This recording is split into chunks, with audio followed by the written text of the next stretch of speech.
طه به یاسین به معراج احمد، به قدر و به کوثر به رضوان و طوبی، به وحی الهی به قرآن جاری، به تورات موسی و انجیل عیسی. بسی پادشاهی کنم در گدایی، چو باشم گدای گدایان زهرا. چه شبها که زهرا دعا کرده تا ما، همه شیعه گردیم و بیتاب مولا. غلامی این خانواده دلیل و مراد خدا بوده از خلقت ما. مسیرت مشخص، امیرت مشخص، مکن دل ای دل، بزن دل به دریا.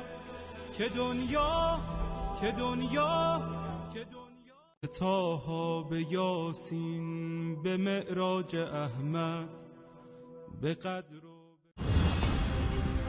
اعوذ بالله من الشیطان الرجیم. بسم الله الرحمن الرحیم.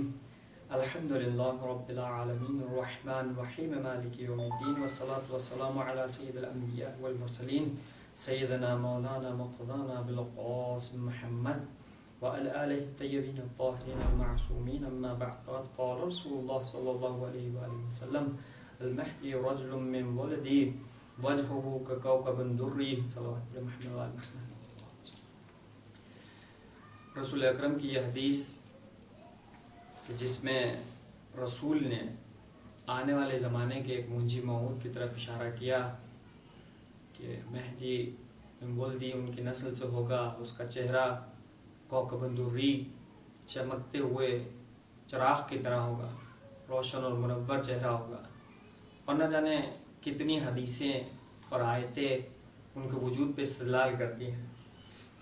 آج اٹلس ٹی وی کے ذریعے سے فاتح خیبر ہیلتھ اینڈ ایجوکیشن ٹرسٹ کی جانب سے مختلف موضوعات اور شبہات کے جواب دینے کے اس وسیلے کے ذریعے سے ہم لوگ مہدویت کے اس موضوع پہ گفتگو کرنے جا رہے ہیں، جو صرف آغاز ہے۔ ایک چند منٹ کی تقریر میں آپ مہدویت کے فلسفے کو نہیں سمجھ سکتے۔ مہدویت ہمارے لیے ایک بہت اہم ترین رکن ہے دین کا۔ قرآن احادیث کے حوالوں سے اگر ہم دیکھا جائے تو ہماری کتابوں میں 6000 سے زائد حدیثیں ہیں جو امام مہدی کے وجود پہ تقریباً بیان کی گئی ہیں۔ یعنی کچھ امام کے بارے میں، ان کے فرج کی فضیلتیں، ان کے انتظار کے ثواب، ان کے اصحاب کی کیفیت، مولا کی کیفیت اور شخصیت، آنے والے زمانے کے واقعات اور رونما ہونے والے حوادث کے بارے میں یہ ساری حدیثیں بیان کرتی ہیں۔ لیکن اس کے ضمن میں کہ ہم گفتگو کریں، یہ موضوع صرف ہماری قوم یا نسل یا ہماری شیعت سے خاص نہیں ہے۔ ایسا نہیں ہے کہ شیعہ قوم کسی منجی موعود کے انتظار میں بیٹھا ہوا ہے کہ کوئی آئے گا، ہمیں بچائے گا، عدل و انصاف کی دنیا سجائے گا اور ظلم سے دنیا کو پاک کرے گا۔ پورا عالم، ہر مذہب، ہر مکتب اپنے دین اور مسلک کے اعتبار سے مہدی کو منتظر ہے۔ ہر مذہب میں ایک الگ شق ہے، ہر مذہب میں، ہر دین میں ایک الگ نام ہے۔ جیسے ہندوؤں کے درمیان ہمارے ہندوستان میں وشنو کے 10ویں اوتار کال کی بھگوان کہ جن کے آنے کا انتظار وہ ابھی بھی کر رہے ہیں کہ 10ویں اوتار ابھی نازل ہوگا، رونما ہوگا، ابھی نہیں آیا۔ یہودیوں کے درمیان جسے ہبرو میں مشائخ یا مسیح کہا جاتا ہے، وہ اس کے انتظار میں۔ کرسچنز فارقلیتا کے نام سے نیو ٹیسٹمنٹ کے لاسٹ چیپٹر میں آپ اگر دیکھیں گے تو بہت سارے ایسے جملے آپ کے جناب عیسیٰ کے ملیں گے جنہوں نے آنے والے زمانے میں فارقلیتا کے آنے کے بیان کیا، اور خود جناب عیسیٰ کی آمد میں کوئی شک نہیں ہے کہ وہ بھی آئیں گے۔ ایک مذہب میں، ایک ادیان میں، ایون بودھزم جو خدائیت کا قائل نہیں ہے لیکن منجی کا قائل ہے، 5th ایلیمنٹ کے نام سے 5واں عنصر، 5واں بودھا بھی آنے والا ہے، ان کے یہاں بھی ہے۔ یعنی کوئی بھی شخص ہو، کسی بھی مسلک یا مذہب کا ہو، ایک امید چاہیے اسے جینے کے لیے، اور مہدویت اس امید کا نام ہے۔ یہ امید کیا ہے، اس کے بارے میں ہم ڈسکس کریں گے کہ یہ کیسی امید ہے۔ لیکن اس سے پہلے میں آپ ناظرین کو بتا دوں کہ خود مہدویت کو لے کے عالم اسلام میں مختلف شبہات اور سوالات ہیں، اور ہم اٹلس ٹی وی کے ذریعے سے اپنے جوانوں کے دل میں ابھر رہے ان شبہات اور سوالات کے جواب دینے کے لیے بیٹھے ہیں۔ اسی لیے آپ سے گزارش بھی کرتے ہیں کہ اپنے شبہے اور جوابات، سوالات ہم سے بیان کریں تاکہ ہم اسی کے حل کے لیے آپ کے درمیان آئیں اور کچھ گفتگو بیان کریں، اور اسی کا نام ہے کہ ہمارا ٹرسٹ آپ کے ایجوکیشن کو پائے تکمیل تک پہنچائے۔ وہ ناقص ذہن جو ابھی تک مہدویت کو نہیں سمجھ سکے ہیں، وہ اپنے ذہنوں کو بیدار کریں۔ مہدویت کوئی عقیدہ نہیں ہے، مہدویت ایک مشن ہے، مہدویت انسانیت کا مقصد ہے، مہدویت خلقت کا مقصد ہے، مہدویت بعثت انبیاء کا ہی سلسلہ ہے۔ رشید رضا جو مصر کے ایک بہت بڑے عالم ہیں، جن کی اپنی تفسیر المنار میں انہوں نے بہت سارے شبہات مہدویت کی جانب سے کہے ہیں، یہ احمد امین نے اپنی ضحی الاسلام کتاب میں ان دونوں کے تقریباً ملتے جلتے شبہات ہیں۔ قرضاوی نام کے ایک شخص کا یہ دعویٰ ہے جو اہل سنت کے بہت بڑے عالم ہیں کہ قرآن کی آیات میں مہدی کا ذکر نہیں ہے۔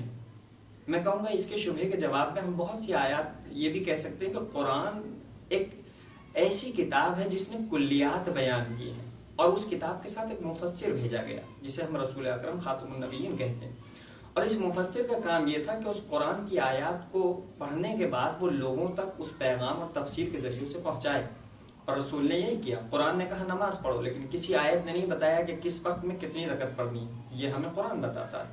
تو نماز پڑھو تو رسول بتاتے ہیں کہ کس وقت میں کتنی رکعت پڑھنی ہے۔ اسی طرح سے قرآن نے ہمیں بتایا روزہ رکھنا ہے، لیکن روزے میں کیا حلال ہے کیا حرام ہے، کس وقت تک رکھنا ہے، کس وقت تک افطار کرنا ہے، کب سے سحر ہونا ہے، یہ ساری باریک ڈیٹیلیں ہمیں بتانے والے رسول اکرم تھے۔ قرآن کی آیت لکل قوم ہاد، ہر قوم کے لیے، ہر امت کے لیے، ما من امتن کر کے نہ جانے کتنی آیات ہیں، جس کو خود فخر رازی نے اپنی تفسیر میں نہ جانے متعدد آیات کے ذریعے کہا ہے کہ آنے والے زمانے میں مہدی موعود۔ خود اہل سنت کے علماء میں اختلاف ہے اس بات کو لے کے، بہت سی آیات ہیں جو اس بات پہ گواہی دیتی ہیں کہ ہر قوم کے لیے ہادی ہے، لہٰذا آخر الزمان میں بھی ایک مہدی موعود ہوگا۔ اسی حوالے سے جب وہ حدیث کے دائرے میں آتے ہیں تو کہتے ہیں کہ صحیحین میں، صحیحین سے مراد ان کی صحیح مسلم اور صحیح بخاری ہے، کہتے ہیں کہ ان میں امام مہدی کا کوئی ذکر نہیں کیا۔ خاص طور پہ رشید رضا اپنی المنار تفسیر میں، جو پہلے ایک میگزین کے طور پہ چھپ کے آتی رہی اور بعد میں جب اس کی جمعآوری کی گئی تو اب وہ مجلد تفسیر بن کے آئی ہے رشید رضا کی، جسے المنار نام دیا گیا۔ اس میں ان کے شبہات اور اعتراض تھے کہ بھائی یہ احادیث میں نہیں ہے، صحیحین میں، جبکہ حاکم نیشاپوری اور خود صحیحین کے لکھنے والے علماء کہتے ہیں کہ ہم نے صحیحین میں ضرورت مند حدیثوں کو جمع کیا، نہ کہ تمام صحیح حدیثوں کو۔ ہمارے جمعآوری ایک قطرہ ہے ان حدیث صحیحوں کے مقابلے میں جو بھی بہت باقی رہ گئی ہیں، یہ مسلم اور بخاری لکھنے والے لوگ کہہ رہے ہیں۔ اور اس طرف حاکم نیشاپوری المستدرک فی الصحیحین میں لکھتے ہیں کہ نہ جانے کتنی ہزاروں حدیثیں صحیحین انہوں نے جمع کی جو صحیحین میں نہیں ہیں، مسلم اور بخاری میں نہیں تھی، لیکن حاکم نیشاپوری اپنی کتاب میں جمع کرتے ہیں۔